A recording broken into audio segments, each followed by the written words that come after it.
আমার হুসাইন শহীদ হয়ে গেছে কারবালার ময়দানে, আমি যাইতেছি। আমার হুসাইন ডাক দিছে নানাজি কইয়া, আমি রওজায় থাকতে পারি নাই রে, আমি হুসাইনের দেখার জন্য নবীজি রওজা থেকে উঠা গেছি।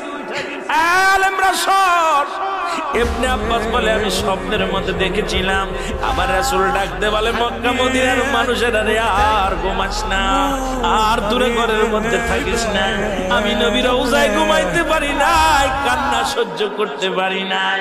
ওদিন আমিও ফাতেমার নদীও না আমি সহ্য করতে পারি। আমার হুসাইন যখন ডাক দিয়েছিল না নাজিয়া মুহাম্মাদ মুহাম্মাদান করে যেদিন ডাক দিয়েছিল রে, সেদিন আমি নবী রওজা থেকে পাগলের মতো উঠে কারবালা পর্যন্ত চলে গিয়েছিলাম।